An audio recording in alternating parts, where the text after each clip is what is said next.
The wave of teacher strikes and activism that's been spreading around the country over the past couple of years keeps growing. Today's strike in Denver is especially focused on wages and compensation.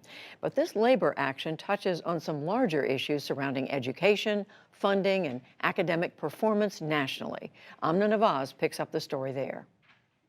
Teachers hit the picket line in Denver today for the first time since 1994. Schools were open today and partially staffed by substitutes, but the walkout and standoff over pay affected some 70,000 students.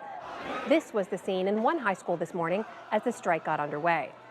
Much of the fight comes down to a pay system known as ProComp that involves a complicated merit and bonus system. Teachers say it's vastly outdated for all kinds of reasons.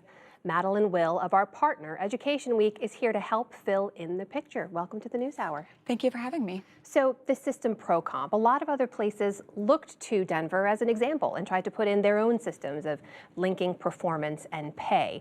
Did it have an impact? Did it lead to other places putting into place the same system? So it did. There was a federal grant program where this idea of performance pay was at the heart of it. Other school districts, even District of Columbia, started implementing this similar model. And do we know if it caught on? Is that still a trend that we're seeing in education these days? It's less of a trend these days. We have been tracking governors who have included teacher pay proposals in their state of the state addresses, and only one has offered the idea of a merit pay. The rest are just offering across the board pay raises. That seems to be more popular. And like in a lot of these strikes we've seen, pay is at the heart of this one as well.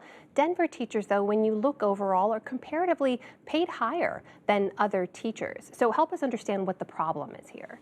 So Denver teachers make about an average of $63,000 a year, which is higher than in other places. But teachers say that the housing prices in Denver have gone up so dramatically over the years that they can't afford to live where they teach, and that they could make more going to a school district in nearby areas.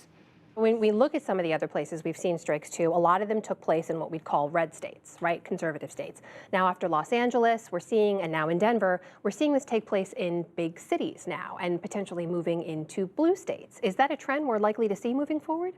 Well, it'll be interesting to see. I think it's important to note that teachers in Colorado, last spring, they closed schools across the state to protest at their state legislature for more education funding. So I think teachers across the country are really looking at their state legislature to see how they're investing money into education. And one of the other things we're noticing too now in some of these other recent strikes we've seen over the last year or so, Arizona, West Virginia, Oklahoma, can you give us a sense of what they were able to get out of those strikes? Is there a sense that that could mean this is what we'll see in Denver potentially? So for the most part, teachers have been pretty successful with their strikes. In all the strikes last year, teachers did get a pay raise. In LA last month, teachers got most of what they had asked for. So I think teachers were kind of inspired by what's happening before them. And some of those places that went on strike before, they could go on strike again? Is this just how negotiations move these days? Yeah, it's interesting. The West Virginia teachers unions, they said that their members have authorized another statewide labor action. So we're not sure what exactly that would look like. But if they're not pleased with what the legislature is doing, they could potentially go on strike again. So day one in Denver, do we have any idea how long this could go on? Well, the two sides return to the bargaining table tomorrow, and then we'll see how that goes. We'll be following it, and you will too. Yes, Madeline absolutely. Will of Education Week. Thanks for being here. Thank you.